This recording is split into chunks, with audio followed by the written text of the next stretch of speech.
मकरन्दयो भक्तजनमानसनिवासाय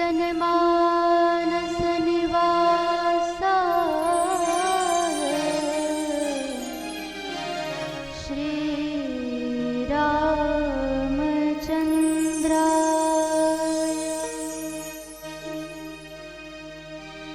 ध्येयं सदा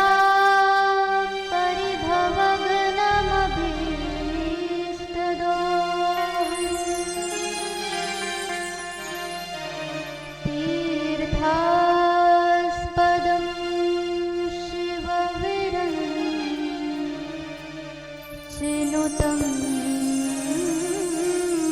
शरण्यम्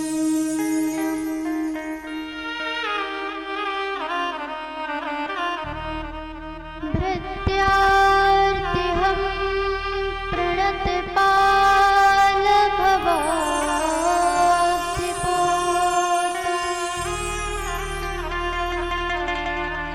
वन्दे महापुरुषते शरणारविन्दम्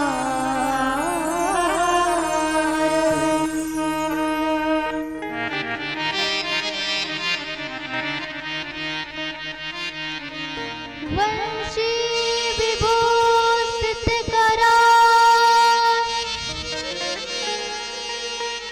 नवनीरदाभा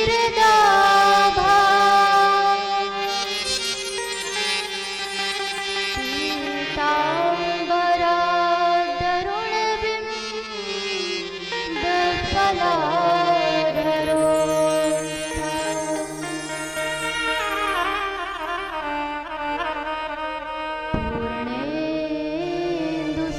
पूर्णेन्दुसुन्दरमुखा दरबिन्दनेत्रा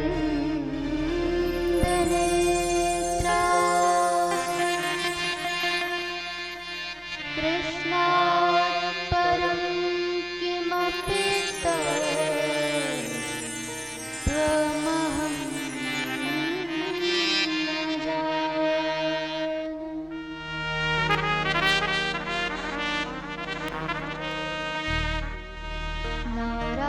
नारायणं नमस्कृत्य नरं चैव नरोत्तमं देवीं सरस्वतीं व्यासं ततो जयमुदीरये।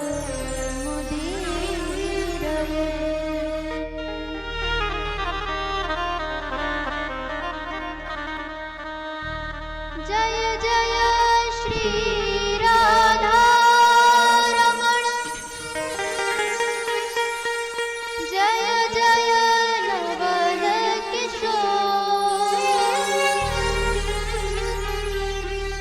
जय गोपी चित्तचोर प्रभु जय जय माखन चोर।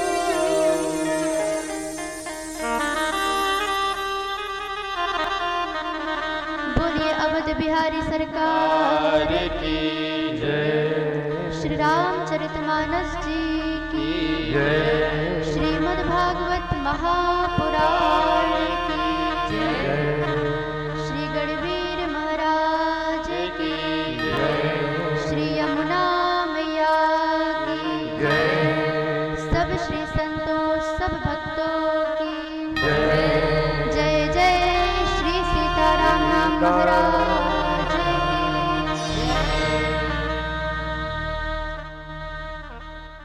परम मंगलमय परात्पर अखिलेश्वर अकारण करुणा वरुणालय भक्त वांछा कल्पतरु तड़िंदित विनिंदित पीतांबरधारी श्री राघवेंद्र सरकार की वांगमय प्रतिमूर्ति श्री रामचरितमानस जी को हम सभी बारंबार प्रणाम करते हैं।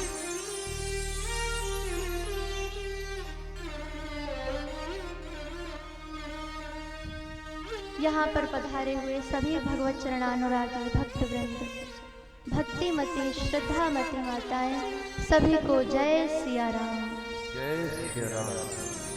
आप सभी ने प्रभु की इतनी प्यारी कथा सुनी और व्यास जी ने आपको बताया भी होगा कि भगवान के नाम लेने का कितना महत्व होता है, फिर भी इतने धीरे जय सिया राम आप लोगों ने कहा। सभी लोग ऊपर हाथ उठा के कहिए जय सिया राम। जय सिया राम। तो भगवान का नाम जब भी कहने का मौका मिले तो इसमें संकोच नहीं करना चाहिए, बड़े ही प्रेम से हाथ उठा के कहना चाहिए। तो प्रभु की श्रीमद् भागवत महापुराण की कथा आप सभी बड़े प्रेम से श्रवण कर रहे हैं। रुद्र महायज्ञ हो रहा है, उसका रोज आप आनंद प्राप्त कर रहे हैं और श्री राम जी की इतनी प्यारी लीला के रोज आप दर्शन कर रहे हैं। तो आप सब पर कितनी ज्यादा भगवान की कृपा है। गढ़बीर बाबा की कृपा है, यमुना माता की कृपा है। तो इस कृपा का हम सबको सदैव ध्यान रखना चाहिए। तो आइए हम सब भी श्री रामचरितमानस जी में थोड़ा प्रवेश करें भगवान की दिव्य कथा में।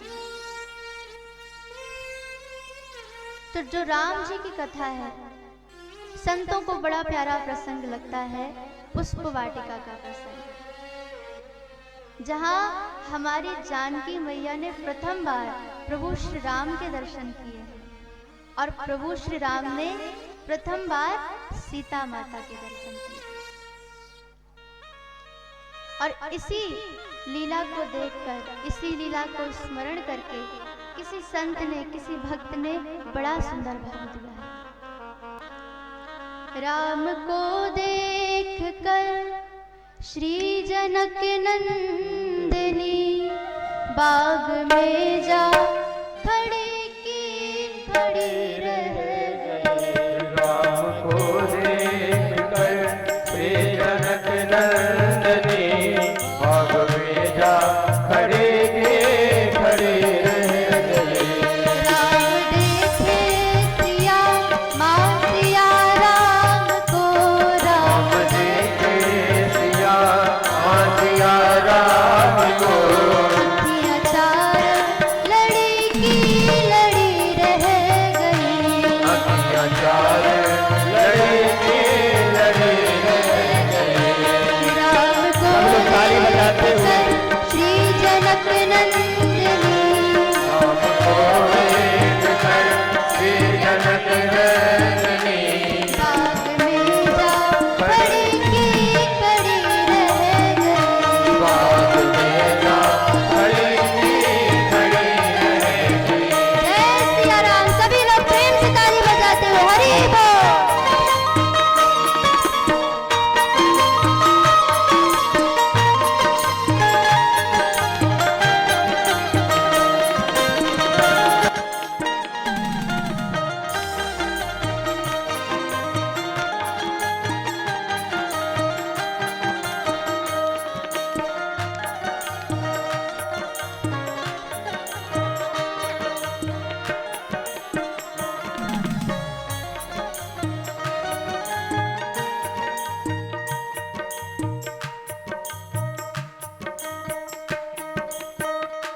राम को देख कर श्री जनक नंदिनी बाग में जा खड़ी की खड़ी रह गई। राम को देख कर श्री जनक नंदिनी बाग में जा खड़ी की खड़ी रह गई। श्री जनकपुर गए देखने के लिए, श्री जनकपुर गए देखने के लिए। सारी सखिया घरों को सिझाने लगी। सारी सखियाँ घरों को सजाकर लगी। सारी सखिया घरों को सिझाने लगी। सारी सखियाँ घरों को सजाकर लगी। देखते ही नजर मिल गई प्रेम की। देखते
खड़ी के खड़ी रह गई।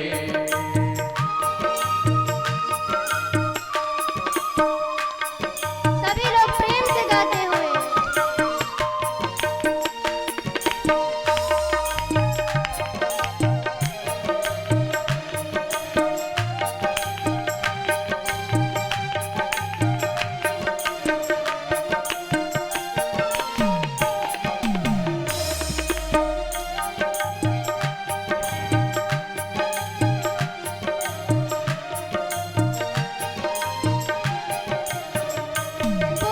दूसरी सखी छोट देखने में है, दूसरी सखी छोट देखने में है, चमत्कार इनका नहीं जानती, तुम चमत्कार इनका नहीं जानती।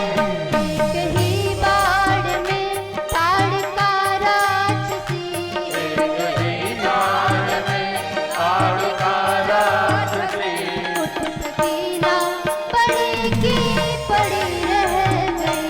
उठ सकी ना पड़ी की पड़ी रह गई।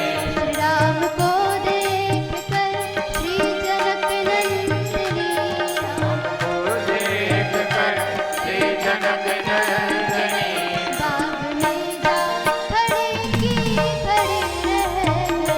बाग में जा खड़ी की खड़ी रह गई।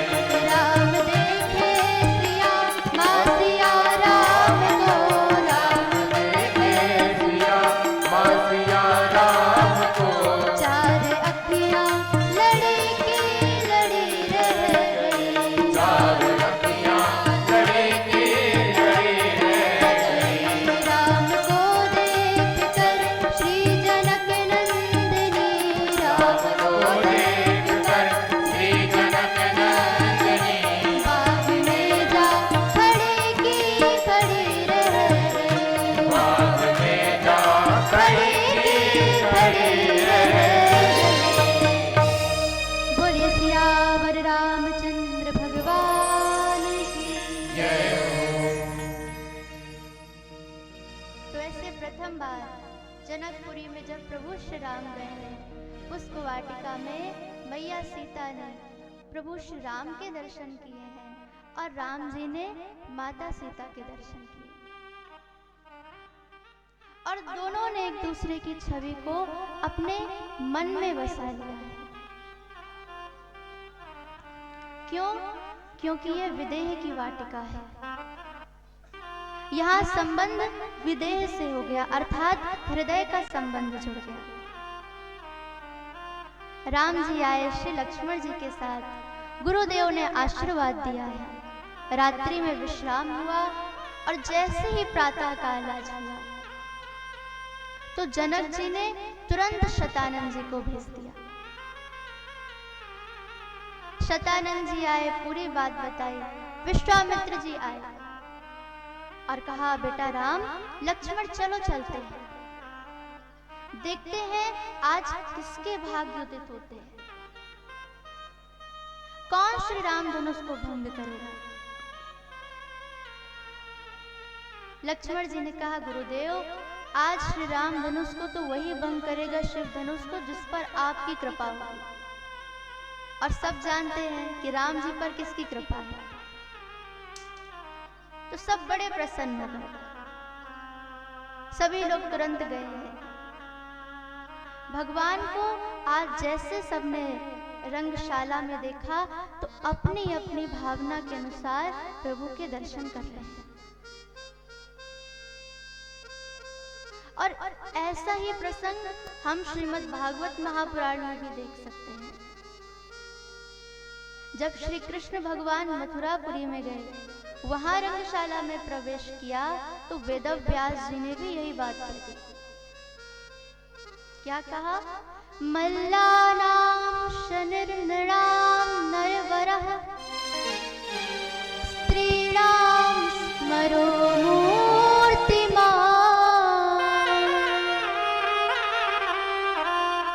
गोपानां स्वजनो सतां क्षितिभुजा शास्त्रविचार्यमाणो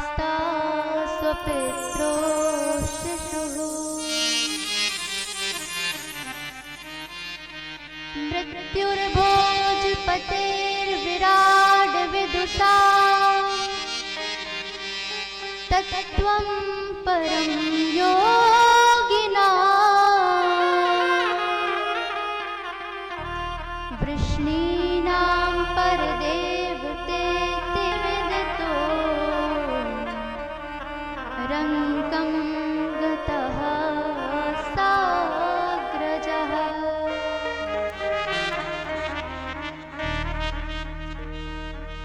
तो वहाँ जिसके जैसे भाव हैं, जो जैसा है, उसने उसी अनुसार राम जी को, श्री कृष्ण भगवान को देखा। और यहाँ जनकपुरी में भी यही हुआ। और गोस्वामी जी ने वही बात लिख दी, जिनके रही भावना जैसी, जिनके रही भावना जैसी, प्रभु मूरत देखी तैसी, प्रभु मूरत देखी तैसी, प्रभु मूरत देखी तैसी,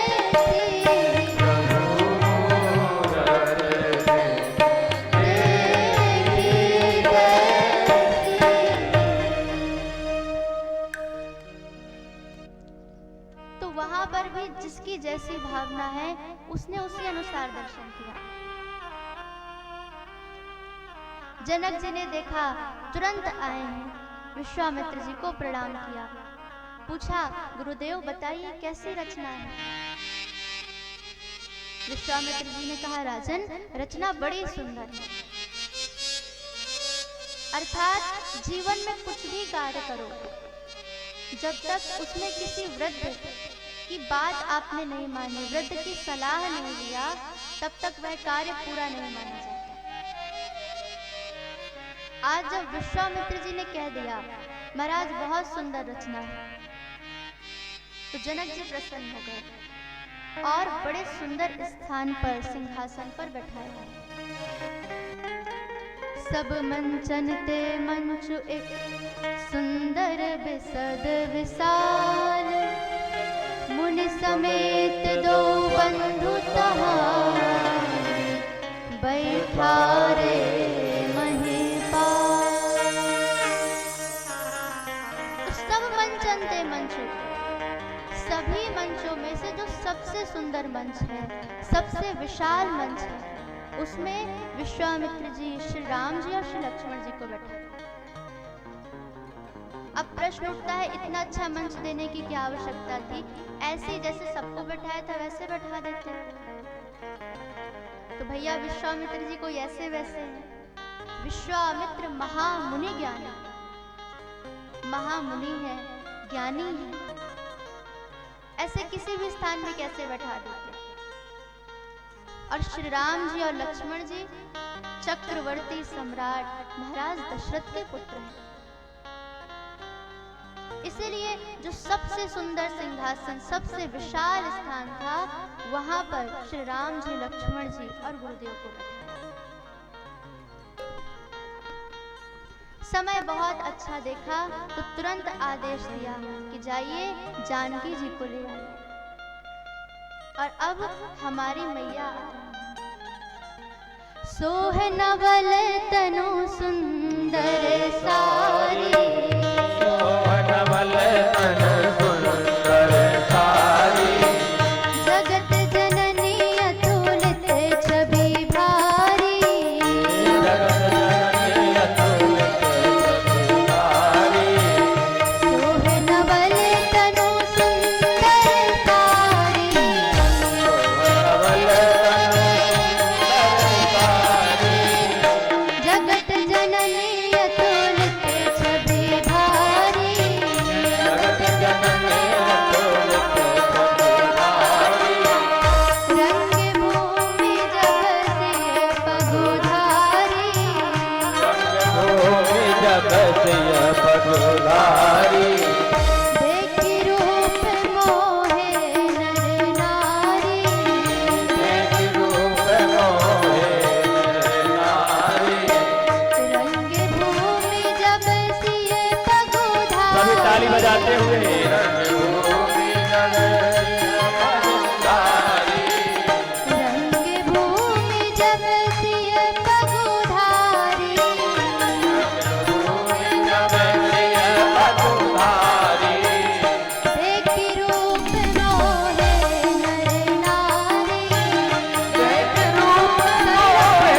नर नारी,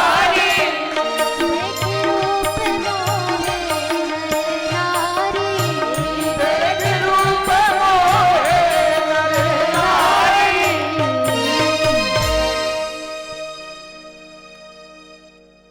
तो आज जानकी मैया ने प्रवेश किया है। रंगभूमि जब सिय पगुधारी, देखि रूप मोहे नर नारी। तो जैसे ही सीता माँ को आज देखो, तो नर की तो बात छोड़िए, नारियां भी माँ को देखकर मोहित हो गई। तो कई लोग तर्क देते हैं मोहन नारी नारी के रूपा। भैया एक नारी को दूसरी नारी के रूप देखकर मोहित होती ही नहीं है, तो ये कैसी बात हुई?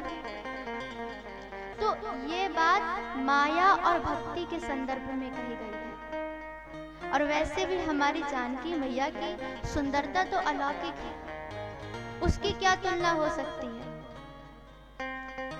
इसलिए आज जैसे ही श्री सीता माता को देखा तो सभी मोहित हो गए। मैया आई, मन में विचार किया, देखूं तो एक बार मेरे प्रभु श्री राम कहाँ बैठे हैं। नजर घुमाया, अब तो जिस राजा की तरफ भी नेत्र मैया के चले गए तो वो बड़ा अभिमान में बैठ जाता है कि मतलब कि मैं बहुत ज्यादा सुंदर हूँ तभी मेरे तरफ नेत्र गए, कुछ ज्यादा ही सुंदर हूँ तो बड़े अभिमान में बैठ जाता है। लेकिन मैया ने देखा, अरे मेरे प्रभु श्री राम विराजमान हैं, तुरंत नेत्र नीचे किए, स्थान में अपने जाकर बैठ गए। बंदी जनों को आदेश दिया कि भाई हमारा प्रण सुनाओ। और उस समय बंदी जन आए। बोले बंदी बचन बर, सुनहु सकल महिपाल, पन विदेह कर कहहि हम, भुजा उठाई बेताल। बंदी जन आए, बंदी जनों ने कहा जितने भी राजा महाराजा देवता दैत्य मनुष्य बैठे हैं सब सावधान हो जाइए। आज हम महाराज जनक का आप सभी को अपनी दोनों भुजाएं उठाकर प्रण सुनाने जा रहे हैं। सभी सावधान हो गए और उस समय बंदी जनों ने कहा, नृप भुजे बल विधु शिव धनु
राहु, हे राजाओं, आपकी जो भुजाएं हैं ना उसमें चंद्रमा के समान बल है।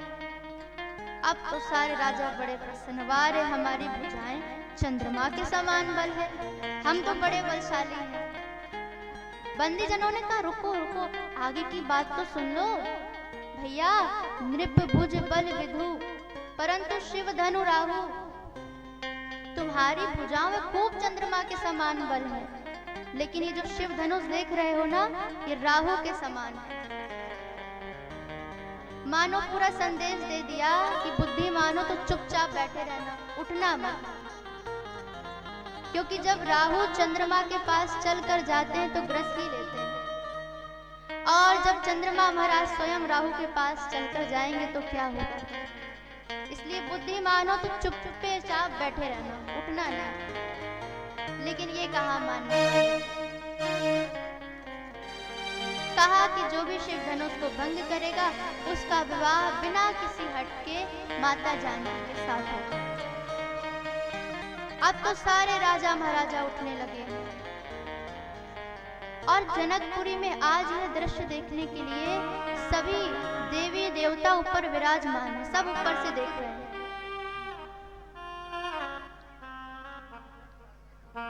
तो जितने भी राजा बैठे हुए हैं ऊपर, उन सबके इष्ट देवता बैठे हैं। इतने में एक राजा उठा, तो गणेश जी का शिष्य था। तो गणेश जी ने किसी से कहा, गणेश जी से कि अरे महाराज देखो आपका शिष्य उठ रहा है। गणेश जी बड़े ध्यान से देखने लगे। अब वो राजा उठा, और कैसे उठा, तो परिकर बांधे उठे अकुलाय, चले इष्ट देवन सिरुना। गणेश जी से कहा, गणेश जी देखो आपका चेला उठ रहा है। अब गणेश जी सावधान, उस तुरंत उठ के उसने क्या किया, जो फेटा था उसको कमर में बांध दिया, परिकर बांध।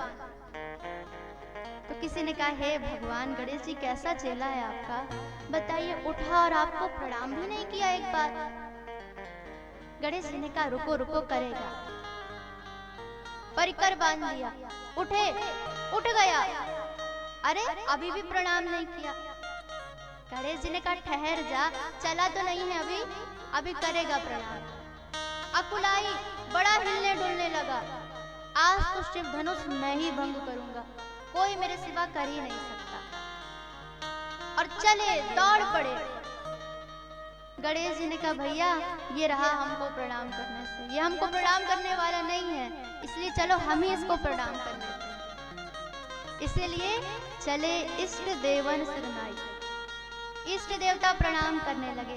हम धन्य हो गए जो तुम्हारे जैसे महान शिष्य हमने पाए। तो ऐसे सारे राजा उठते हैं। और गोस्वामी जी क्या लिखते हैं, भूप सहस दस एक ही बारा, लगे उठावन टरई नाटा।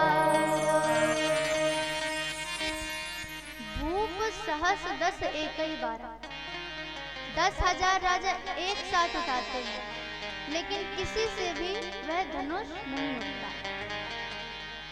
अथवा भूप सहस दस एक ही बारा, मानो प्रभु श्री राम को छोड़कर सभी राजाओं ने उस धनुष को उठाने की कोशिश की, लेकिन किसी से भी नहीं उठा। अथवा भूप सहस दस एक ही बारा, बार मतलब दिन भी होता है। तो मानो सुबह से शाम तक उठा पटक चलती रही, लेकिन कोई भी शिव धनुष नहीं उठा पाया। और गोस्वामी जी की उपमा का तो क्या ही कहना, कहते हैं डगई न शंभु सरासनु कैसे, कामी बचन सती मनु जैसे। जैसे कामी व्यक्ति के बातों को सुनकर एक सती पतिव्रता स्त्री का मन डगमगाता नहीं है, उसका पतिव्रत धर्म इधर से उधर नहीं होता, वैसे ही उन राजाओं से वह धनुष रत्ती भर भी नहीं होता। प्रश्न उठता है कि थोड़ा सा तो इष्ट देवताओं को मदद करनी चाहिए, सब ऊपर विराजमान थे, तो इष्ट देवताओं ने मदद क्यों नहीं किया। तो एक संत कहते हैं कि उनकी भी मजबूरी पड़ गई थी। क्या मजबूरी थी, तो मानिए 10,000 राजा हैं और सबके इष्ट देवता केवल गणेश जी महाराज हैं। अब एक उठता है तो कहता है, हे गणेश जी महाराज, आज शिव धनुष यदि टूटे तो मुझे से टूटे, मैं आपको एक मन लड्डू चढ़ाऊंगा। अब तो बड़े खुशी से जाता है, लेकिन जो 9,999 बैठे वो कहते हैं, हे गणेश जी, इससे शिव धनुष न टूटे, यदि इसने शिव धनुष तोड़ दिया तो हम क्या तोड़ेंगे। इसलिए महाराज शिव धनुष इससे मत तोड़वाना, वो तो हम ही तोड़ेंगे। तो अब आप बताइए गणेश जी क्या करें? उस एक शिष्य की सुने कि 9,999 जो पीछे बैठे उसकी सुने? और जब वो भी नहीं तोड़ पाता तो अपने स्थान में आकर बैठ जाता है। दूसरा जाता है, दूसरा कहता है हे गणेश जी, शिव धनुष मैं ही भंग करूं, आपका बढ़िया विशाल मंदिर बनवाऊंगा, रोज लड्डू चढ़ाने आऊंगा, रोज आपकी खूब परिक्रमा लगाऊंगा। लेकिन अभी जिससे नहीं टूटा वो जाके बैठ गए। वो कहता है मुझसे नहीं तोड़वाया गणेश जी, अब इससे खबरदार तोड़वा दिया आपने, पूजा नहीं करूंगा आपकी। तो इष्ट देवताओं की भी फजीहत है कि हम करें तो करें क्या, इसलिए उनने भी कोई मदद नहीं की। सारे राजा बेचारे दुखी होकर कुमलाकर बैठ गए। अब जनक जी विचार कर रहे हैं कि जिसको उठना चाहिए वो उठते नहीं है प्रभु श्री राम, और जिनको उठना नहीं चाहिए वो बिना उठे मान नहीं रहे। तो क्या करें जिससे प्रभु श्री राम उठ जाए? तो अब आप विचार करिएगा एक बात कि अभी गणतंत्र दिवस आने वाला है कुछ दिनों में, 26 जनवरी। तो आप डंडा ना उठाएं और कहें झंडा ऊंचा रहे हमारा, तो क्या झंडा ऊंचा हो जाएगा? भैया जब डंडा उठाओगे लहराओगे तभी झंडा ऊंचा होगा। तो ऐसे ही जो श्री रामचरितमानस जी है, श्री राम कथा है, उसमें जो लक्ष्मण जी का चरित्र है वो दंड के समान है, और प्रभु श्री राम का चरित्र ध्वजा के समान है। तो जनक जी ने विचार किया यदि एक बार लक्ष्मण जी उठ जाएं तो श्री राम भी उठ ही जाएंगे। लेकिन लक्ष्मण जी कैसे उठे? अच्छा, एक बात विचार करने की है। जब भगवान आ रहे थे मिथिलापुरी, विश्वामित्र जी लेने के लिए गए, तो भगवान चाहते तो सबसे ज्यादा प्रेम भरत जी से करते थे। भरत जी से कहते चलो भरत हम दोनों चलते हैं। तो भरत जी को क्यों नहीं लाए? लखन जी को क्यों लाए? भगवान ने विचार किया कि अभी हम मिथिलापुरी जाएंगे, वहाँ परशुराम जी भी आएंगे, तो हम तो भैया सीधे हैं, ज्यादा कुछ बोलते नहीं, और भरत भी बिल्कुल हमारे ही जैसे। भरत जी और राम जी में कोई अंतर नहीं, दोनों एक जैसे हैं। तो मैं भी शांत, भरत भी शांत, कोई लड़ाई कौन करेगा वहां पर? एक लड़ाई वाला भी तो चाहिए। तो चलो लक्ष्मण को ले चलता हूँ, ये बढ़िया लड़ता है, बढ़िया तर्क वितर्क करेगा। तो कहा लक्ष्मण तू चल, भरत तू रहने दे। तो लक्ष्मण जी को लेकर आए हैं। तो जनक जी ने विचार किया एक बार लक्ष्मण उठे तो राम जी उठे। तो देखिए हम सबको भी कभी कभी लक्ष्मण जी जैसा बनना पड़ता है। आज का समाज ऐसा नहीं कि केवल राम जी बनकर सीधे सीधे काम चल जाए। जैसे घी होता है तो कहते हैं ना, सीधी उंगली से घी नहीं निकलता, तो उंगली टेढ़ी करनी चाहिए। तो वैसे कभी कभी राम जी से काम नहीं बनता ना, तब लक्ष्मण जी पूरा काम बनाते हैं। तो कभी कभी लक्ष्मण जी आप हम सबको भी बनना पड़ता है।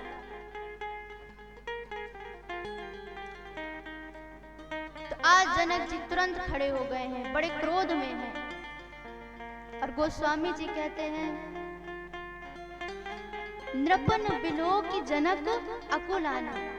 जितने भी नृप राजा हैं उनको देखकर बड़े अकुला कर जनक जी उठे हैं और बोले वचन रोष जनुसाने, मानो रोष में सने हुए वचन बोल रहे हैं। अर्थात क्रोध नहीं है, क्रोध में सने हुए वचन बोल रहे हैं। क्यों? क्योंकि ज्ञानी है और ज्ञानी के अंदर कभी भी क्रोध नहीं आ सकता। और आज तुरंत जनक जी उठ गए और क्रोध में भरकर बोल पड़े, दीप दीप के भूपति नाना, दीप दीप के भूपति नाना, आए सुनी हम जो पन उठाना, आए सुनी हम जो पन उठाना, देव धनुज धरि मनुज शरीरा, देव धनुज धरि मनुज शरीरा, विपुल वीर आए रणधीरा, विपुल वीर आए रणधीरा, अब जन को माथे बटमानी, अब जन को माथे बटनानी, वीर विहीन मही मैं जानी, वीर बहीन मही मैं जानी, तजहु आसे निज निज गृह जाहु, निभाना विधि पर देहि विवाह।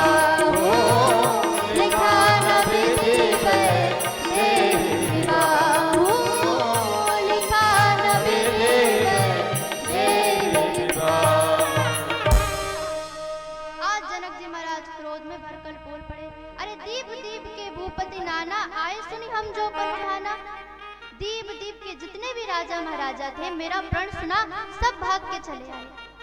देव दनुज धरि मनुज शरीरा, विपुल वीर आए रणधीरा। देवता आए, दैत्य आए, सभी मनुष्य शरीर धारण करके आए। बड़े बड़े रणधीर आए, वीर आए। लेकिन आज देखो तो इस शिव धनुष को भंग करना तो क्या, उठाना तो क्या, रत्ती भर हिला भी नहीं पाए। अरे धिक्कार है तुम सब में। आज मैं जान गया कि जो सारी पृथ्वी है वीरों से खाली हो चुकी है। वीर विहीन मही मैं जाने। जाओ सभी लोग यहाँ से चले जाओ। तजहु आस निज निज ग्रह जाओ, लिखा न विधि वैदेही विवाह। मैं जान गया कि विधाता ने मेरी पुत्री जानकी वैदेही के भाग में विवाह लिखा ही नहीं है। अब जनक जी ये सब कुछ कहते भी जा रहे हैं और वहां लक्ष्मण जी की तरफ देखते भी जा रहे हैं। कुछ रिएक्शन हुआ कि नहीं इतना सब कुछ मेरे बोलने का। और यहाँ जनक जी ने बोला कि वहाँ लक्ष्मण जी के नेत्र बिल्कुल लाल हो गए। माँ के लखन कुटिल भई भऊ हैं, रद पट फरकत नयन रिसौं। नेत्र लाल हो गए। लक्ष्मण जी लाल पीले होकर तुरंत श्री राम जी को प्रणाम किया और बोल पड़े, रघुवंशिन महजह कोई होई, रघुवंशिन महजह होई, समाज अस कहै न कोई, समाज अस कहै न कोई। कही जनक जस अनुचित बानी, कही जनक जस अनुचित बानी। विद्यमान रघुकुल मनि जानी, विद्यमान रघुकुल मनि जानी। सुनहु भानुकुल पंकज भानु, सुनहु भानुकुल पंकज भानु। कहूँ स्वभाव न कछु अभिमानु, कहूँ स्वभाव न कछु अभिमानु। जो तुम्हारे अनुशासन पावऊं, जो तुम्हारे अनुशासन पावऊं। कंदुक इव ब्रह्मांड उठावऊं, कंदुक इव ब्रह्मांड उठावऊं। काचे घट जिमि डारऊं फोरी, काचे घट जिमि डारऊं फोरी। सकऊं मेरु मूलक जिमि तोरी, सकऊं मेरु मूलक जिमि तोरी। सब प्रताप महिमा भगवाना, को बापुरो पिनाक पुराना, को बापुरो पिनाक पुराना। लक्ष्मण जी आज तुरंत क्रोध में भर गए और आज जनक जी, महाराज जनक, राजा जनक ने कहा, कही जनक जस अनुचित बानी। आज जनक ने ऐसी अनुचित वाणी का प्रयोग कर दिया जहां रघुवंश मणि विराजमान हो। अरे रघुवंशी जहां पर भी विराजमान होते हैं वहां ऐसी कोई बात नहीं करता। और रघुवंश मणि प्रभु श्री राम यहाँ विराजमान है, फिर भी आज जनक ने ऐसी अनुचित वाणी का प्रयोग किया। आज लक्ष्मण जी पूरे क्रोध में भरे हुए हैं और कहते हैं, भैया आप सुन लीजिए, मैं कुछ भी अभिमान से नहीं कह रहा, सब कुछ मैं आपके प्रताप की महिमा से ही कह रहा हूँ। सुनहु भानुकुल पंकज भानु, कहूँ स्वभाव न कछु अभिमानु। मुझे कोई अभिमान नहीं है भैया, लेकिन यदि एक बार आपका आशीर्वाद मिल जाए तो काचे घट जिमि डारऊं फोरी। इस सारे ब्रह्मांड को मैं कच्चे घड़े के समान फोड़ सकता हूँ। तो लक्ष्मण जी ने यहाँ कच्चा घड़ा कहा। क्यों? क्योंकि जो कच्चा घड़ा होता है यदि वो एक बार फूट गया तो उसको दोबारा बनाया जा सकता है। लेकिन जब घड़ा पक्का हो गया, मतलब आग में जला के पूरा उसे पक्का कर दिया गया और फिर उस पक्के घड़े को फोड़ा गया तो वो दोबारा नहीं जुड़ेगा। तो लक्ष्मण जी का अर्थ है, भैया अभी मैं सारे ब्रह्मांड को कच्चे घड़े के समान फोड़ दूंगा, बाद में आप जोड़ देंगे।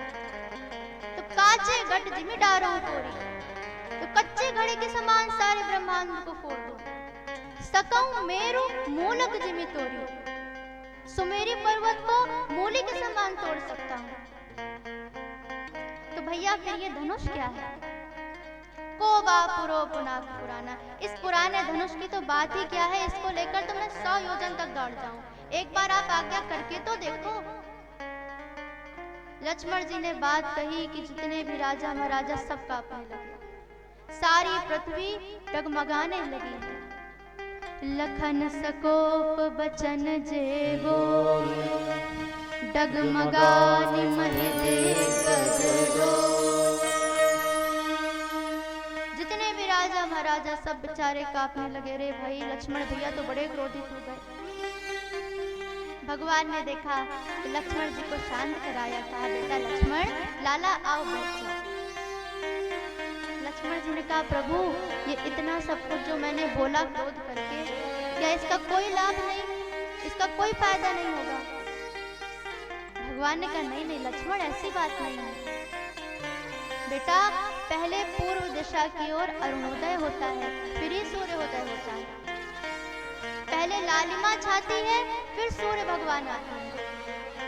तो लक्ष्मण अब तुम्हारे क्रोध की जो लालिमा है वो छा चुकी है, अब तो केवल श्री राम रूपी सूर्य को उदित होना है, तुम बैठ जाओ। लक्ष्मण जी बैठ गए और उस समय विश्वामित्र जी देखे और विश्वामित्र जी ने तुरंत आज्ञा दी।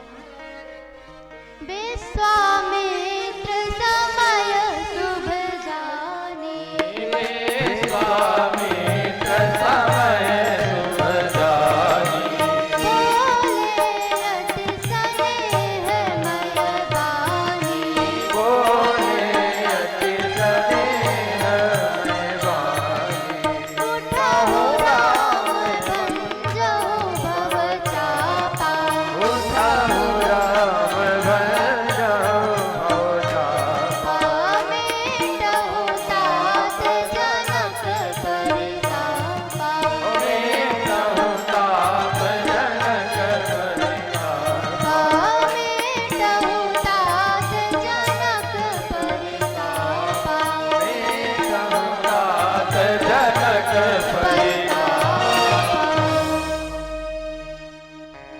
और विश्वामित्र समय शुभ जाने, बोले अति स्नेह मय वाणी। जब शुभ समय देखा तो विश्वामित्र जी बड़े प्रेम से राम जी से बोले, बेटा राम उठो, आज शिव धनुष को भंग करो और जनक जी के संताप को नष्ट करो। प्रभु श्री राम ने सुना है, प्रणाम किया है और उठे हैं। उदित उदय गिरि मंच पर रघुबर बाल पतंग, बिकसे संत सरोज सब, हर्षे लोचन भ्रम।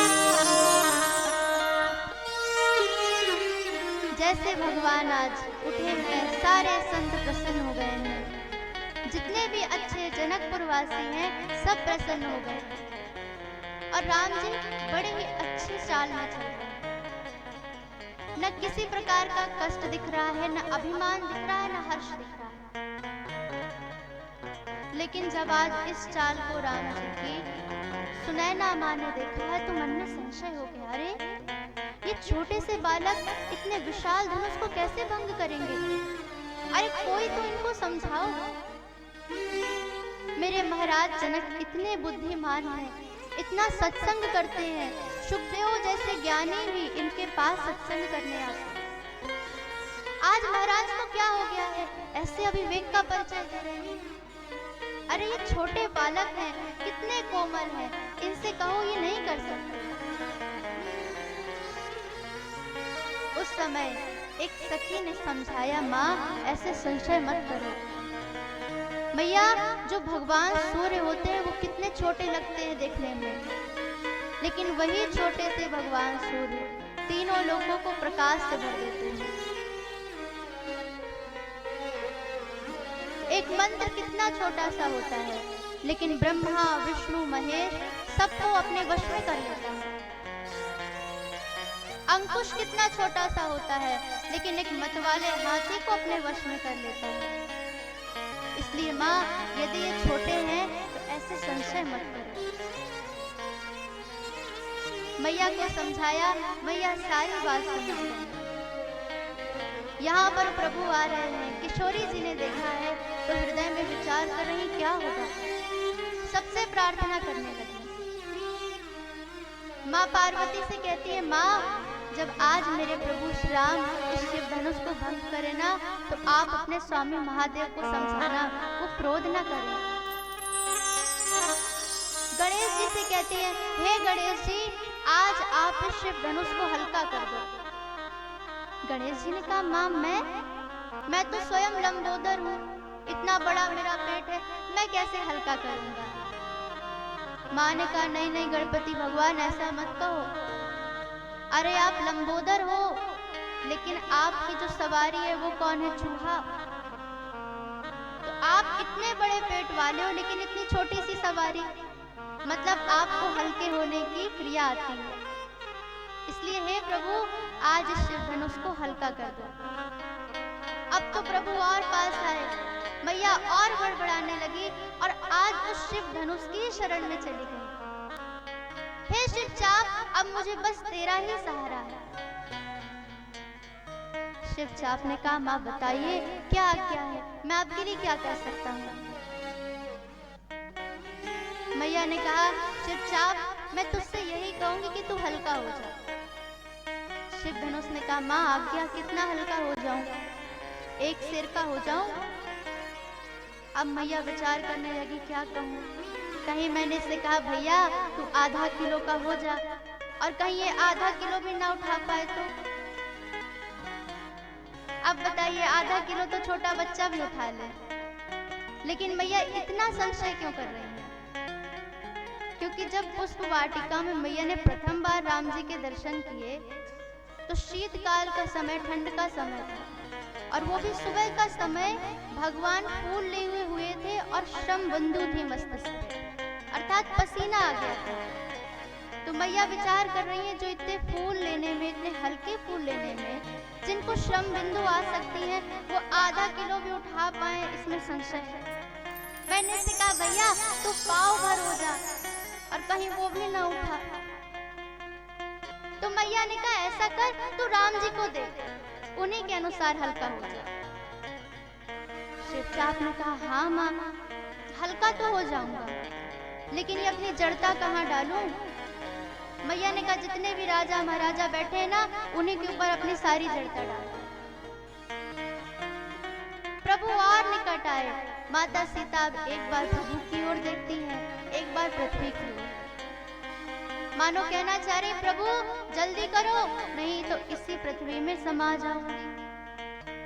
अथवा प्रभु जितनी देर लगानी है लगाओ, मैं भी पृथ्वी की बेटी हूँ, सहनशीलता मेरी रग रग में बसी है, मैं अपने सहनशीलता छोड़ने वाली नहीं, अपना धैर्य नहीं छोड़ूंगी। लेकिन आज जैसे ही प्रभु श्री राम ने देखा है कि किशोरी जी बरबस होती जा रही है, तो राम जी आए हैं और उसी समय तुरंत देख रहे हैं सभी को, मन ही मन में गुरुदेव को प्रणाम किया है। और गोस्वामी जी कहते हैं गुरु ही प्रणाम मन ही मन कीन्हा, असिला गव उठाई गनु लीना, दम के उदामिनी जिम जब लयाऊं, पुनि नभ धनु मंडल सम भयाऊं, लेत चढ़ावत थई चतुरारे काहू न लखावे, सब ठाड़ तेहि जन राम मात दनु तोरा, तेहि जन राम मात दनु तोरा, भरे भुवन धुनि घोर अभी हम ऊपर हाथ करके गाते भरे भुवन धुनि घोर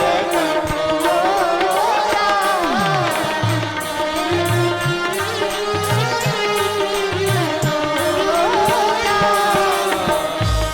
भरे भुवन घोर कठोर तज मानव चले, दिक्कत दिक्कत डाल मई, बोल तुम कलमल सुर असुर मुनि दर्शन दीन, सकल विकल विचारहि, कोदंड खंड उड़ाम दुर्धि, जयति वचन उचारहि, जयति वचन उचारहि, जयति वचन उचारहि।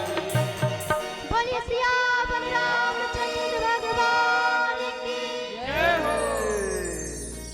और ऐसे आज जैसे ही भगवान ने शिव धनुष को पकड़ा है तो पूरे आकाश में बिजली छा गई है और पूरा धनुष आकार बन गया है, सभी जगह कंपन होने लगी है। नदियों का जल आज अपनी सीमा को तोड़कर बाहर आ रहा है, कुएं का जल अपनी सीमा को तोड़कर बाहर आ रहा है। सूर्य चंद्रमा आपस में टकरा रहे हैं, सारे देवताओं के जितने भी वाहन हैं आपस में टकरा रहे हैं।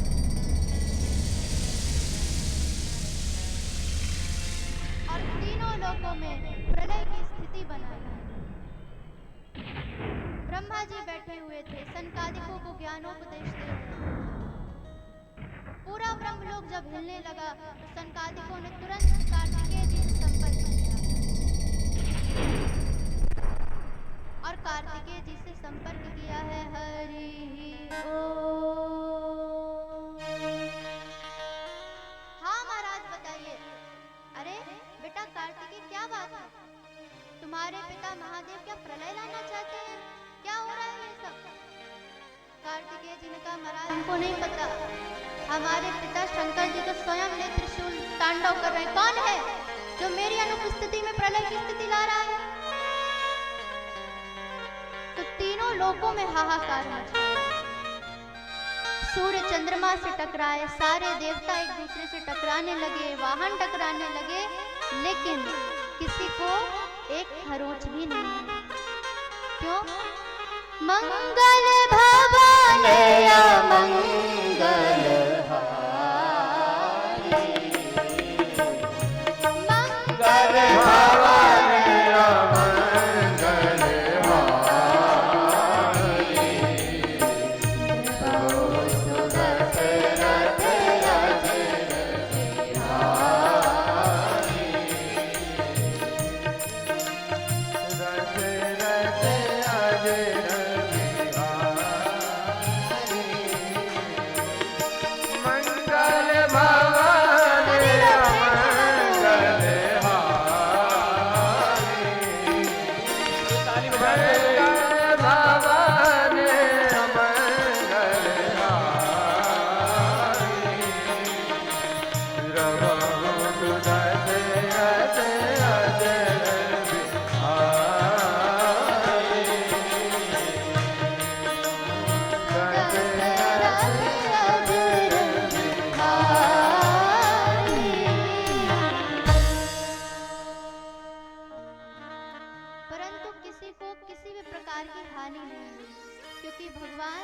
मंगल के भवन है, अमंगल को हरने वाले हैं, तो किसी का भी बुरा कैसे हो सकता था?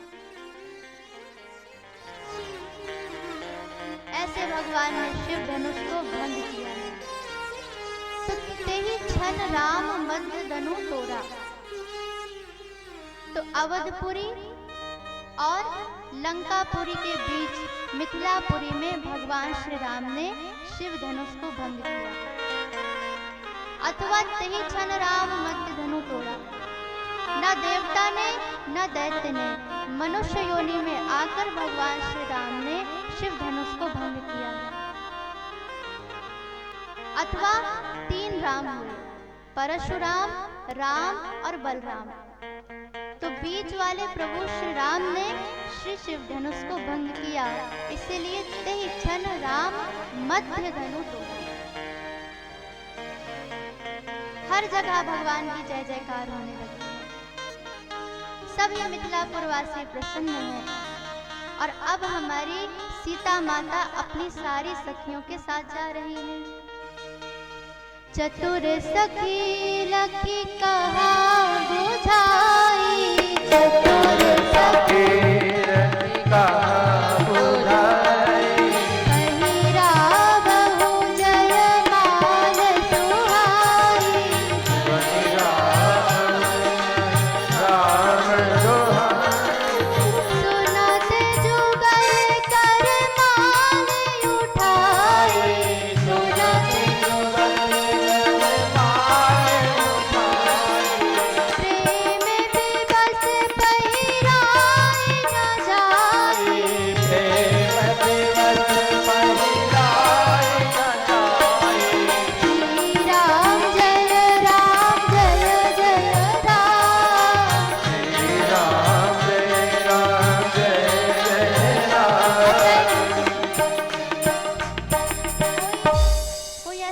भगवान का भजन गाता है।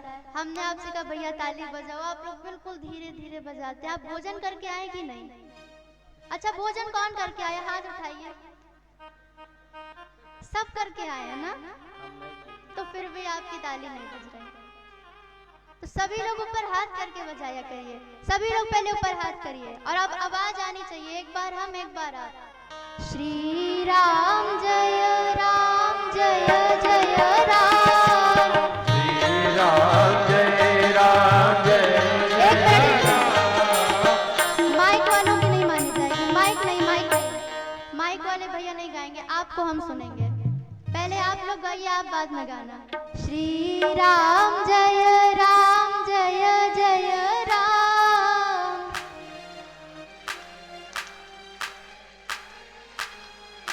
श्री राम जय जय राम।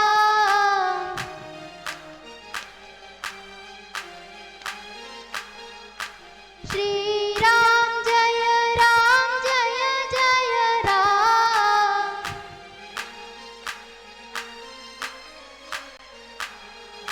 श्री राम जय राम जय जय राम।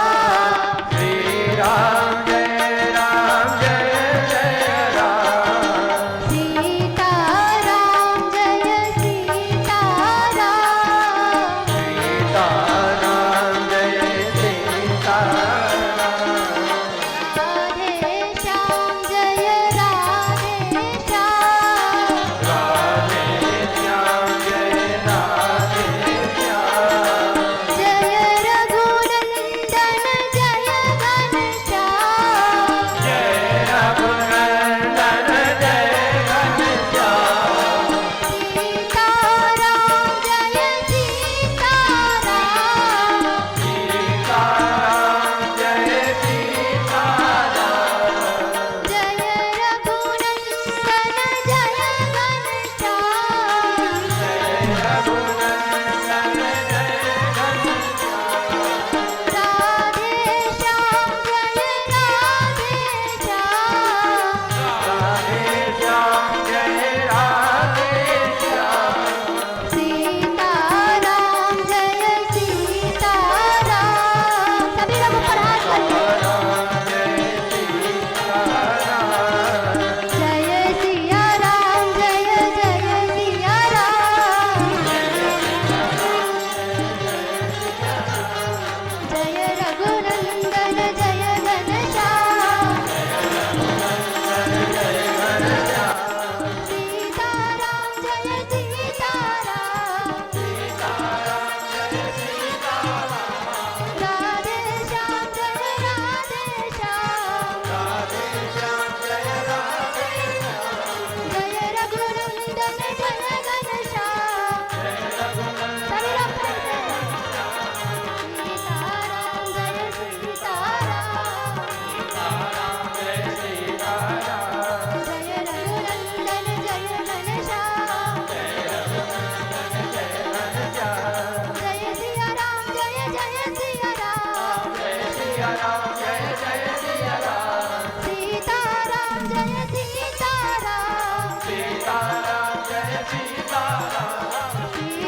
राम जय सीता राम। जय रघुनंदन जय घनश्याम। जय घनश्याम। बोलिए राम गोविंद सरकार।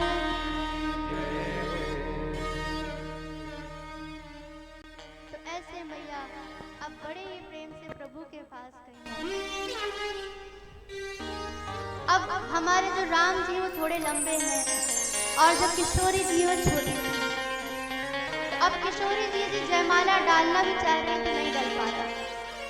तो जितनी सखियां हैं वो कहती हैं राम जी थोड़ा सा झुक जाओ। राम जी कहते हैं हम क्यों झुके? हम रघुवंशी हैं, रघुवंश शिरोमणि, हम किसी के सामने नहीं झुकते। हम तो बिल्कुल सीधे खड़े रहेंगे। अब तो सारी सखियां हाथ जोड़ रही, प्रभु एक बार झुक जाओ। लेकिन राम जी नहीं झुके। सखियों ने कहा ठीक है, हम भी सीता जी की सखी हैं, ऐसी वैसी की सखियां नहीं है, हमारे पास सब उपाय है। तभी एक सखी ने बड़े हंसते हुए कहा, बहन जयमाल डल गई, देखो देखो दूल्हे राजा को जयमाल पहना दी गई। राम जी विचार करने लगे, कैसे?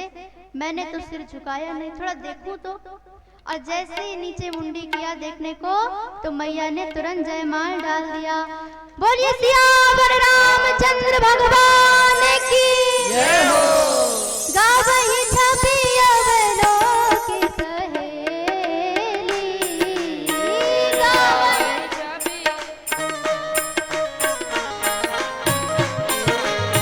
श्री जयमाल राम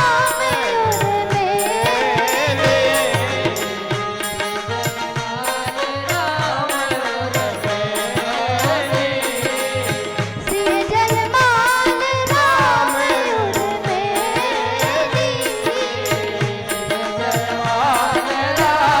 उर्मिली।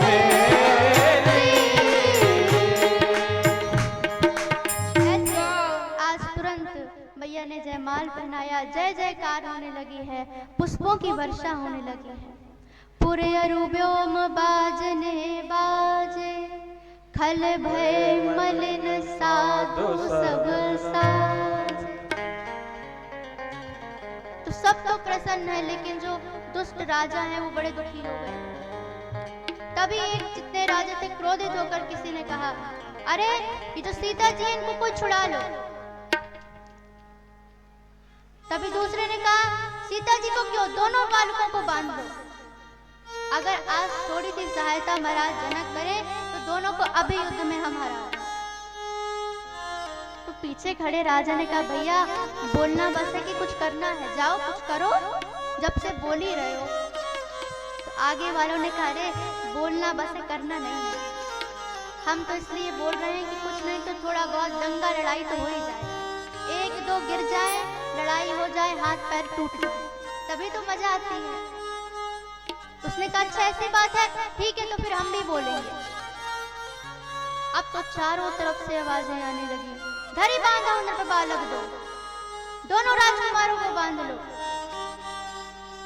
लेकिन कौन बोल रहा है पता नहीं चल रहा। लक्ष्मण जी क्रोध में भर गए। भगवान ने कहा, लक्ष्मण भैया कोई गड़बड़ मत करना, सारे राजा महाराजा यही हैं, विश्व युद्ध की स्थिति बन सकती है। लक्ष्मण जी ने कहा, भैया आप चिंता मत करो, लेकिन ये तो गलत है भाई, अगर हम शांत हैं तो हमारी शांति को हमारा डर नहीं समझना चाहिए, हम डरपोक थोड़ी ही है। भगवान ने कहा, रुक जाओ, इसकी भी मैं अभी तुरंत कुछ कार्य करता हूँ। और उसी समय तुरंत परशुराम जी महाराज आ गए। परशुराम जी का बड़ा भयंकर स्वरूप है। तेहि अवसरे सुनि शिव धनु भंगा, आयौ भृगुकुल कमल पतंगा। उसी समय परशुराम जी लाल पीले हो गए हैं, गौर वर्ण है, त्रिपुंड लगाए हुए हैं, एक हाथ में फरसा लिए हैं, एक हाथ में धनुष है, और बड़े क्रोध में चले आए। जनक जी ने देखा तो तुरंत आकर प्रणाम किया, सीता माता को बुलाया, प्रणाम कराया। और आज किशोरी जी को जैसे ही परशुराम जी ने देखा तो मन शांत हो गया और आशीर्वाद दे दिया, कहा, बेटी सौभाग्यवती भव। जितनी भी सखियां सब प्रसन्न हो गईं। गोस्वामी जी कहते हैं, दीन ही आशीष सखी हर सानी। सारी सखियां प्रसन्न हो गई, हंसने लगी और मन में कहने लगी, वाह महाराज, आशीर्वाद देते हो सौभाग्यवती भवा, और दूसरी तरफ मारने भी आए हो, अब मार के दिखाओ। इसीलिए दीन आशीष सखी हर सानी। सखियां हंसने लगी, अब नहीं मार सकते, अब आशीर्वाद दे चुके। तुरंत सीता जी को भेजा है, विश्वामित्र जी आए हैं, मिले हैं, हृदय से लगाया, अरे परशुराम जी, अरे मुनि विश्वामित्र। और आज विश्वामित्र जी ने राम जी और लखन जी को आगे किया है, प्रणाम करवाया। और गोस्वामी जी ने क्या लिखा, विश्वामित्र मिले पुनि आए, पद सरोज में ले दो भाई। दोनों भाइयों को पद सरोज मेले चरणों में डाल दिया। तो यहाँ पर हम महाराज विश्वामित्र जी का एक असाधारण वात्सल्य देख सकते हैं। विश्वामित्र जी ने विचार किया, इन्होंने हाथ में फरसा लेकर रखा है, अगर इनको कुछ हो गया, ये मेरे पुत्र हैं श्री राम और लक्ष्मण, इनको कुछ हो गया तो मैं तो लुट जाऊंगा। ऐसा वात्सल्य भाव, इसीलिए सामने खड़ा हूँ। अगर फरसा दिखाए तो कह दूंगा महाराज मैं खड़ा हूँ, आप इनको कैसे मार सकते हो। और आज इतनी सुंदर जब जोड़ी देखी है, राम लखन दशरथ के ढोठा, दीन आशीष देखे भल जोड़ा। इतनी प्यारी जोड़ी है श्री राम जी और लक्ष्मण जी की कि परशुराम जी ने उनको भी आशीर्वाद दिया। और अब जनक जी की तरफ देखे और बोले, जनक जल्दी बता कौन है जिसने शिव धनुष को भंग किया है। आज जल्दी बता दे, नहीं तो जहां तक तेरी मिथिलापुरी है सारी उलट पलट करके रख दूंगा। जनक जी ने कहा, वाह महाराज, हमको कह रहे हो, जो सामने राम जी खड़े उनको कहो कुछ, उनको कुछ कहते नहीं और हम ही को सब कुछ कहे चले जा रहे। और परशुराम जी के सामने श्री राम है, लेकिन वो विचार कर रहे, अरे छोटे बच्चे जैसे मेला देखने आते तो मेला देखने आए होंगे पिताजी के साथ, ये क्या शिव धनुष को भंग करेंगे। उस समय राम जी आगे गए हैं और बड़े ही प्रेम से कहा है, नाथ शंभु धनु भंज निहारा, नाथ शंभु धनु भंज निहारा, कोई है केहू दास तुम्हारा, दास तुम्हारा।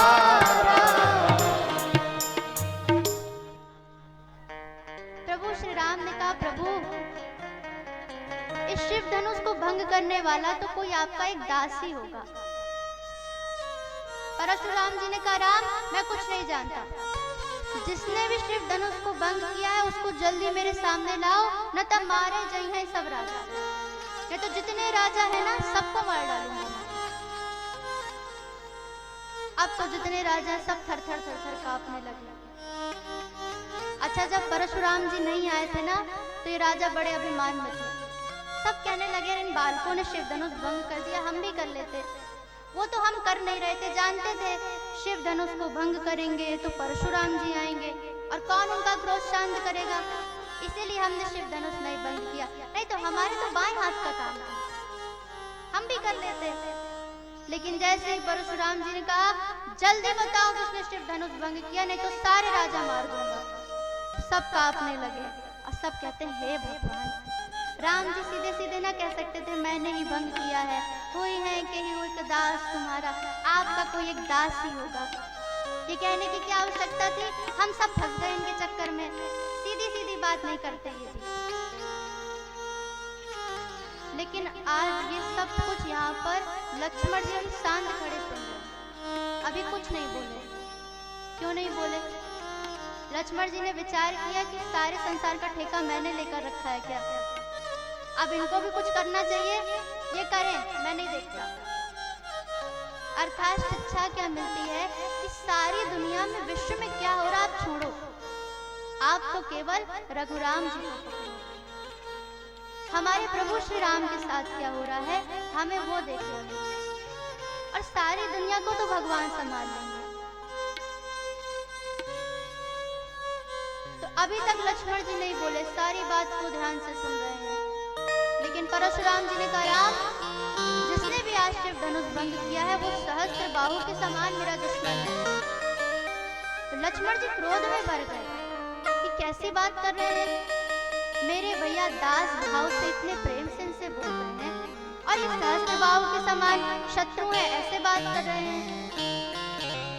अब मैं रुकने वाला नहीं हूँ। तुरंत लक्ष्मण जी पहुंच गए। तब आप विचार करना, कोई व्यक्ति बड़ा क्रोधित हो रहा हो, लड़ाई झगड़ा चल रहा हो, और कोई दूसरा व्यक्ति उस क्रोधित व्यक्ति के सामने जाए और हे हंसने लगे, कैसा लगेगा? तो परशुराम जी बिल्कुल क्रोधित लाल पीले हो रहे हैं और लक्ष्मण जी जाके हंस रहे हैं। हाँ, परशुराम जी को और क्रोध आ गया, बताओ मैं क्रोध में पड़ा हूं और ये ऐसे हंस रहा है। लक्ष्मण जी ने कहा तो महाराज यहाँ आना कैसे हुआ?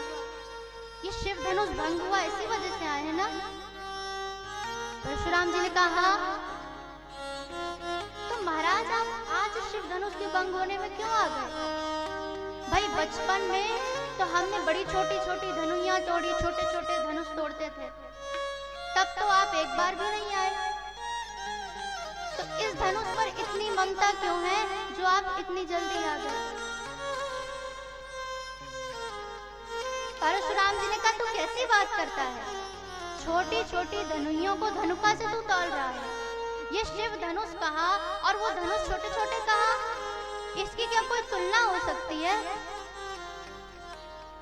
लक्ष्मण जी ने कहा देखो महाराज हम क्षत्रिय हैं और क्षत्रियो तो केवल बाण मारने से ध्यान देते हैं। धनुष का भी वही काम है और धनुकी का भी वही काम है, हमें क्या मतलब? लेकिन आपको इतनी ममता क्यों है? परशुराम जी बड़े क्रोध में भर गए, बोले ए क्षत्रिय बालक, तू जानता भी है तू किसके सामने खड़ा है? मैं परशुराम हूँ जिसने 21 बार सारी पृथ्वी को क्षत्रियों से विहीन कर दिया और उस परशुराम के सामने खड़े होकर ऐसी बातें कर रहा है। लक्ष्मण जी हंसने लगे, वाह वाह महाराज, जीवन में पहली बार ऐसे वीर पुरुष के मैंने दर्शन किए जो स्वयं से ही अपनी इतनी तारीफ कर रहा है। हाँ हाँ, मन तो भरता नहीं होगा आपका, सोचते होंगे कोई मेरी कितनी अच्छी तारीफ करेगा, कुछ ना कुछ कमी रह जाएगी, इसलिए बोले रहो, खुद ही की तारीफ किए रहो, संतोष नहीं होता होगा आपको। अब तो परशुराम जी और भी क्रोध में, परशुराम जी ने फरसा निकाला और कहा देख रहे हो क्या है? लक्ष्मण जी ने कहा फरसा है, बस इसी फरसे से तुझको मारूंगा। तू हृदय का बड़ा ही काला है, बस गौर वर्ण का दिखता है। लक्ष्मण जी ने कहा आप चाहे जितना फरसा दिखा लो, हम अपना धनुष बाण आपको नहीं दिखाएंगे, क्योंकि अब मानो हमने आपको मार दिया। परशुराम जी ने कहा क्या बोलते हो?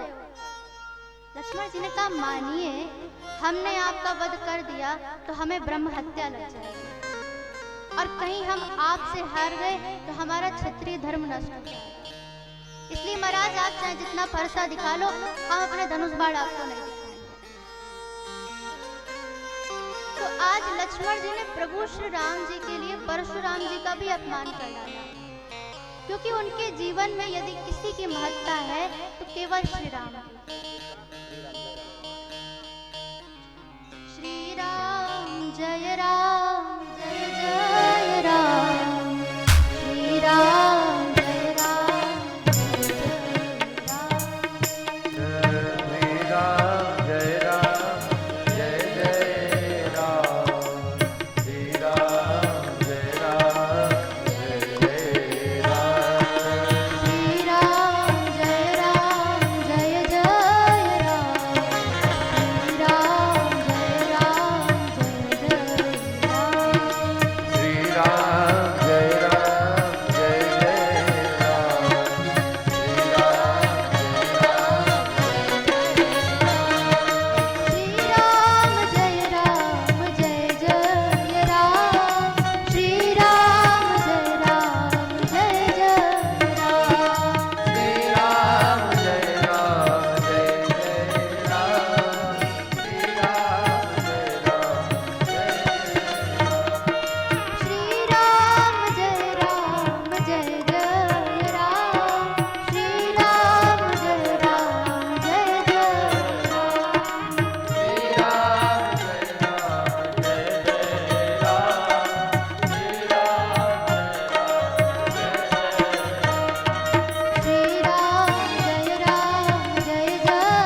हम इस पूरे संवाद को देखें तो यहाँ पर लक्ष्मण जी ने भगवान की भगवत्ता को परशुराम जी तक पहुँचाया। अंत में भगवान ने कहा, प्रभु इस शिव धनुष को भंग करने वाला मैं ही हूँ। परशुराम जी ने कहा, अच्छा राम, यदि तुम ही हो तो आओ मुझसे युद्ध करो, नहीं तो स्वयं को राम कहलाना बंद कर दो। भगवान श्री राम ने हाथ जोड़कर कहा, प्रभु कैसी बात कर रहे हैं?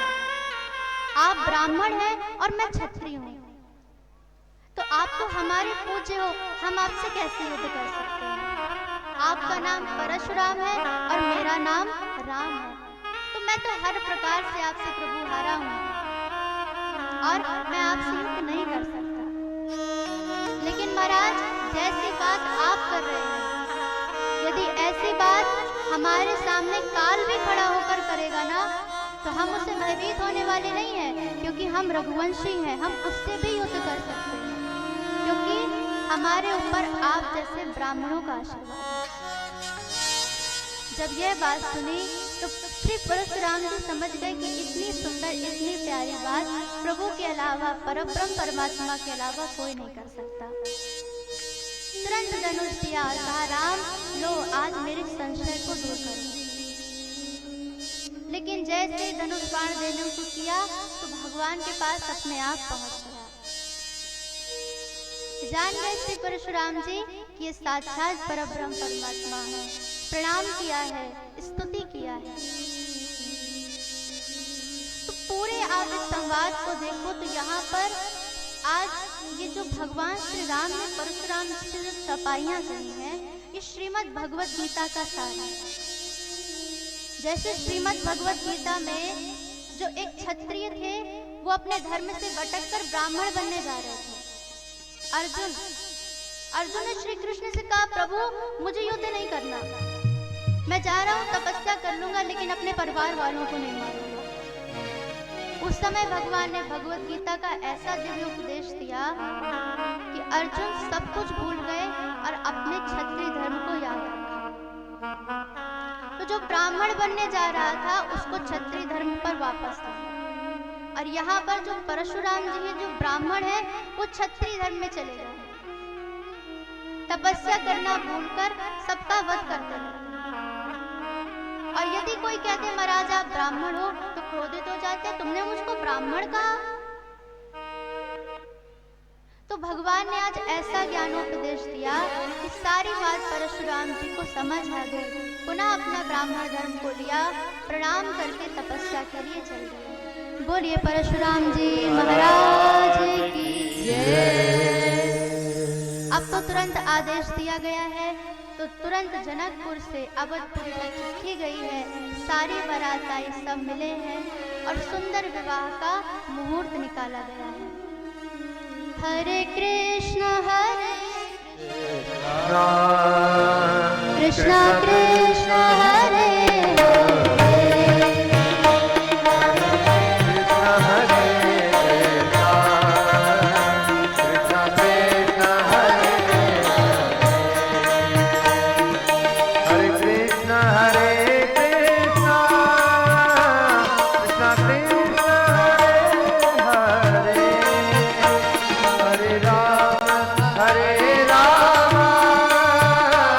Rama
निकाला गया है। हर जगह प्रसन्नता छाई है। भगवान के विवाह का मुहूर्त हुआ और चारों भाइयों का विवाह हुआ है। हमारे प्रभु श्री राम का विवाह माता सीता के साथ हुआ है। श्री भरत जी महाराज का विवाह देवी मांडवी के साथ हुआ है। लखन भैया का विवाह देवी उर्मिला जी के साथ हुआ है और शत्रुघ्न भैया का विवाह देवी श्रुतकीर्ति जी के साथ हुआ है। बोलिए चारों भैया की जय हो, चारों बहू रानियों की जय हो। अब तो विवाह में महाराज जोनार कराया गया है। बारातियों को सुंदर भोजन कराया गया, लेकिन भोजन में क्या खिलाया? दाल चावल। सारे बाराती कहने लगे, हे भगवान, कोई बारात में दाल चावल खिलाता है? पूरी सब्जी कचौड़ी ये सब खिलाना चाहिए, ये दाल चावल क्यों खिलाया? तो इसके पीछे भी एक रहस्य है। एक संत बड़ी प्यारी बात कहते हैं, मिले दाल से दिल मिले, चावल से शुभ चित्त, घृत से हो स्निग्धता, यह जीवनार निमित्त। जैसे दाल चावल हम मिलाकर खाते हैं तो वैसे ही दोनों परिवार मिलते हैं। और घी डाला तो स्निग्धता आई, तो ऐसे ही स्नेह दोनों परिवार में बढ़ता रहे। तो पहले जब भोजन कराते थे, ज्योनार कराते थे, तो उसके पीछे भी कई रहस्य कारण होते थे। तो पहले के बड़े अच्छे बड़े प्यारे बंधन होते थे, टूटते नहीं थे। लेकिन आज का भोजन क्या है? तो लेकिन जब भोजन में ऐसे रहे, मिलत रहे प्रिय गोत, और पूरी कचौड़ी में प्रथम तोड़ा तोड़ी हो। तो पहले दाल चावल मिलते तो परिवार मिलते, लेकिन अब पूरी कचौड़ी लोग खाते हैं, तोड़ते हैं, तो ऐसे ही परिवार भी तुरंत तुरंत टूट जाता है। तो अब बड़ी प्यारी प्यारी लीलाएं हो रही है, सब जगह आनंद आ रहा है। और अब भगवान सभी भाइयों के साथ कोहर में जाते हैं। कोहर हमारी सारी माताएं जाती हैं, जहाँ सब माताएं होती हैं और दूल्हे राजा जाते हैं। दूल्हे राजा को बड़ी गालियाँ सुनाई जाती हैं। तो हमारे चारों दूल्हे राजा कोहर में गए। तो अब राम जी बेचारे धीरे धीरे चल रहे हैं। आगे राम जी, पीछे लक्ष्मण जी, फिर भरत जी, फिर शत्रुघ्न जी। तभी एक सखी ने कहा, अरे बहन देख देख, राम जी कैसे चल रहे हैं। पग धीरे कैसे दुल्हा धरते सखी, पग धीरे कैसे दुल्हा धरते सखी, धीरे चले जैसे कोलू के बरते सखी, धीरे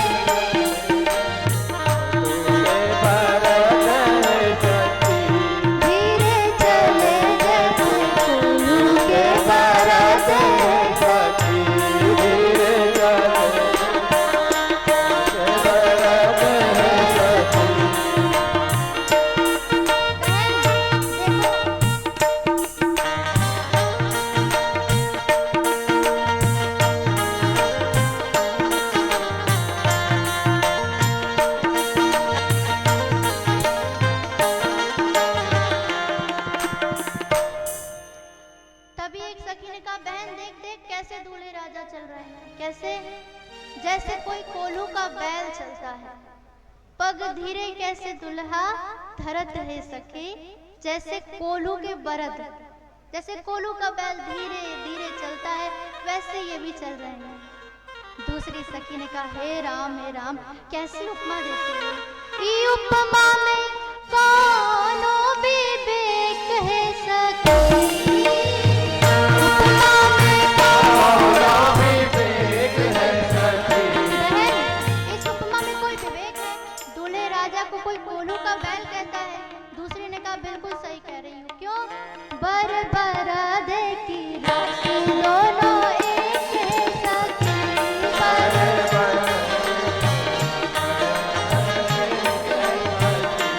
बहन बिल्कुल सही कह रही हूँ। जो बैल है और जो दूल्हे राजा है, दोनों की एक ही राशि है, तो कुछ गलत नहीं कह रही हूँ। अच्छा, लेकिन काम तो अलग अलग है। कोल्हू के बैल का काम दूसरा होता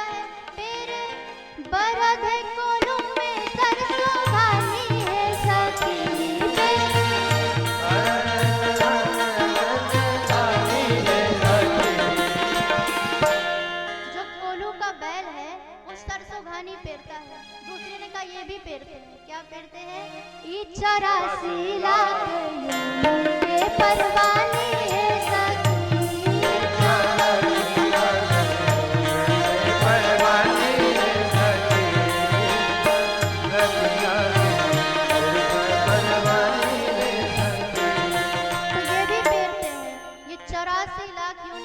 सबको घुमाते रहते हैं, तो इनका काम और बैल का काम एक है।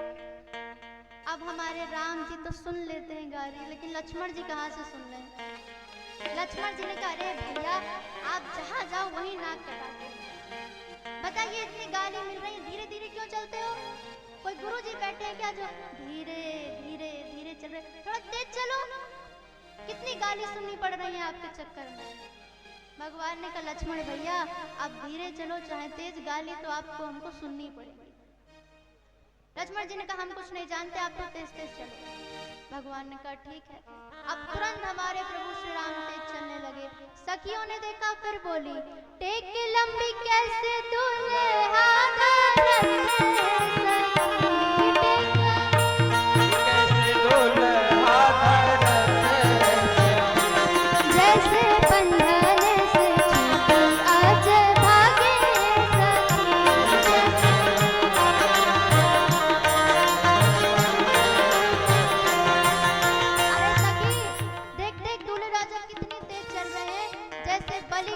छूट के भाग रहा। उसने कहा हे भगवान दूल्हे राजा को बलि का बकरा कहते हो?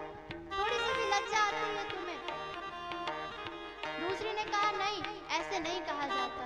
आज बकरा के लोग सब कहते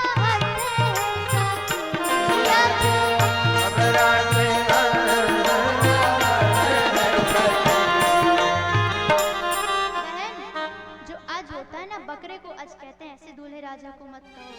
सखी ने कहा बिल्कुल सही कह रहे हैं, ये भी अज हैं। और ये नहीं इनके पिताजी के पिताजी भी अज हैं। महाराज अज, फिर महाराज दशरथ आए और फिर श्री राम जी आए। और अजन्मा का एक अर्थ अजन्मा भी होता है अज का अर्थ। तो सोई अज प्रेम भगति बस कौशल्या के गोद। तो ये भी अज है, कुछ गलत नहीं कर रहे। अज एहू अज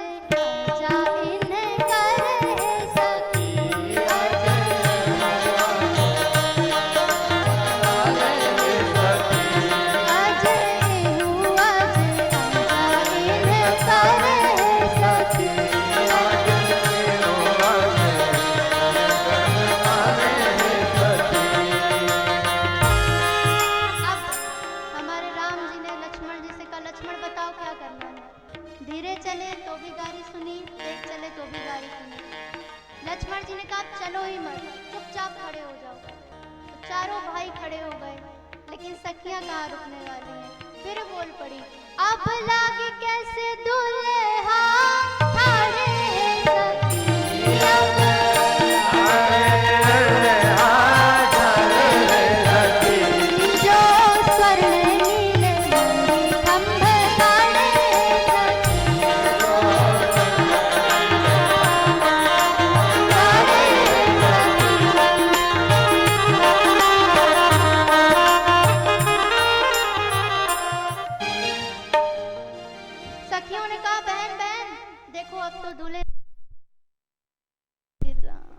जय श्री राधे।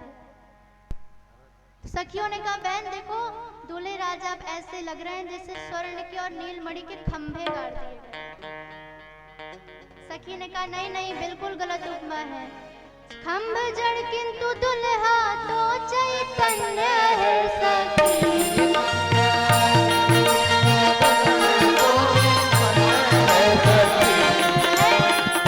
जो खंभा है वो तो जड़ होता है, लेकिन दूल्हा तो चैतन्य है। ये कैसी उपमा दी? तो दूसरी सखी कहती है जड़ चैतन्य में नहीं अन्य है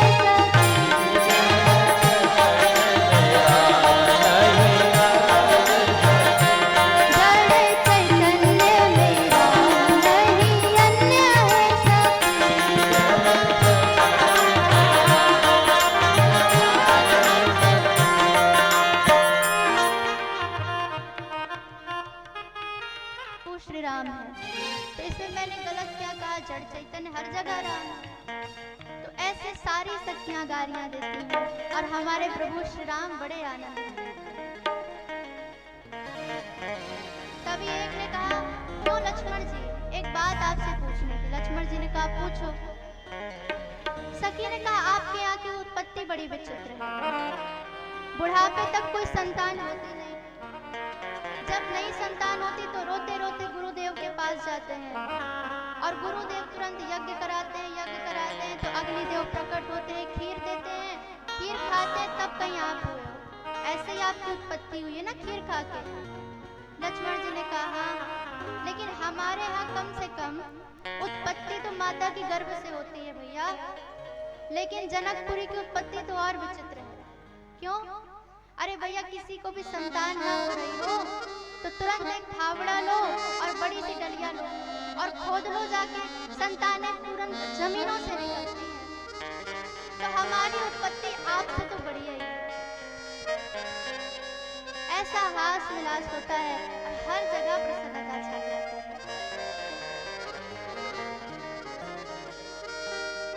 बारात बहुत दिनों तक रुकी। अंत में दशरथ जी महाराज ने विदा मांगी है और समय अनुमति नहीं दे रहा कि हम इससे ज्यादा करें,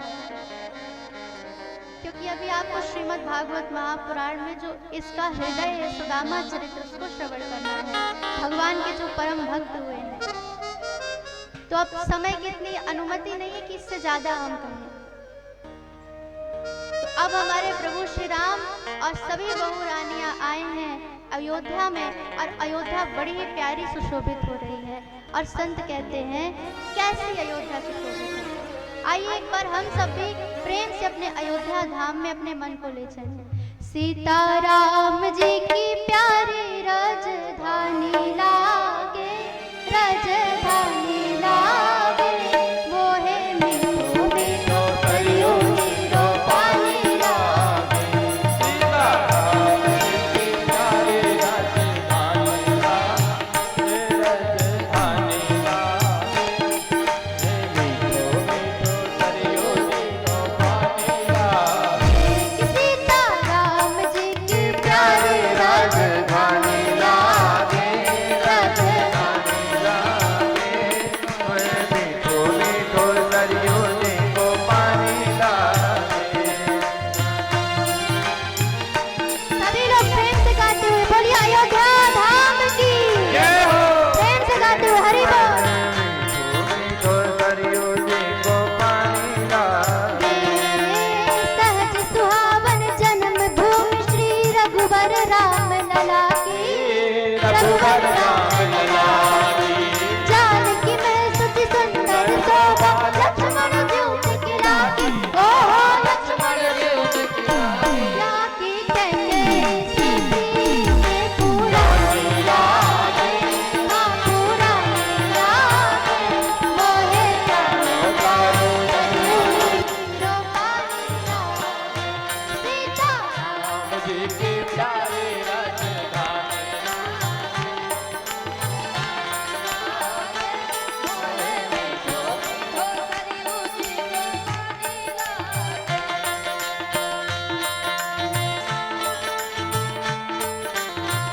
सभी लोग ऊपर हाथ करके अयोध्या धाम को प्रणाम करते हैं।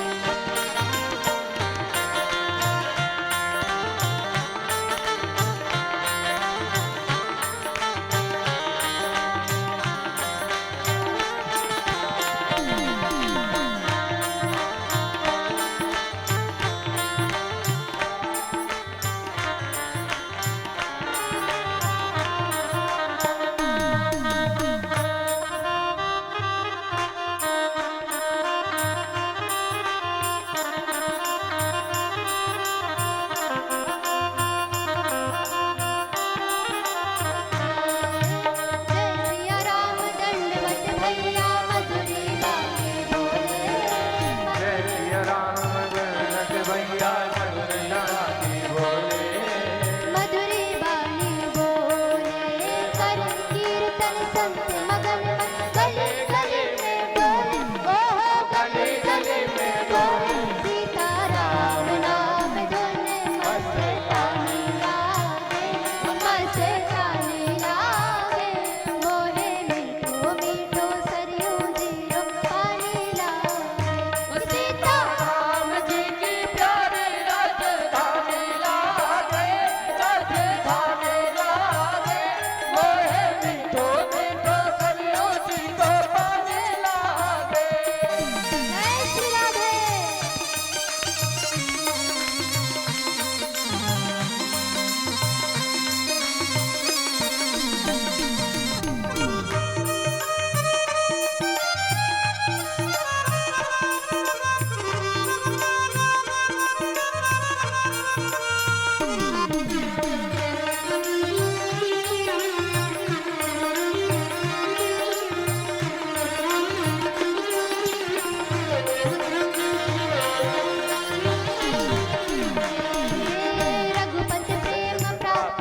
पीकर श्री हरि रस को, ओ पीकर श्री हरि रस को।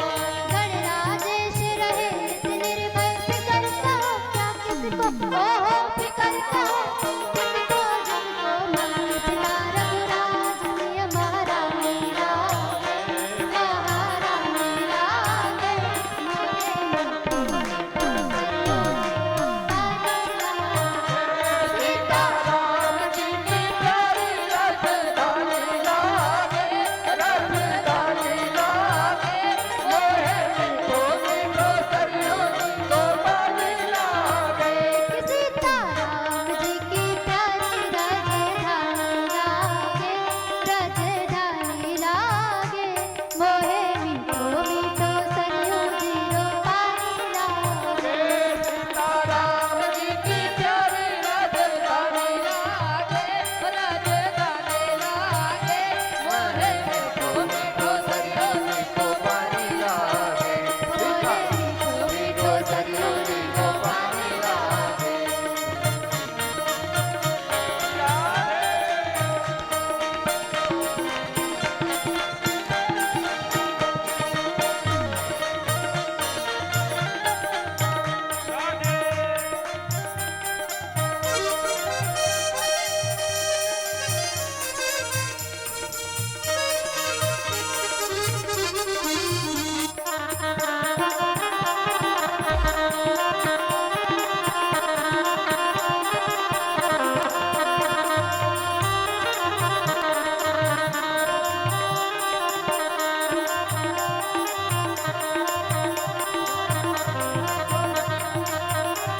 अच्छा एक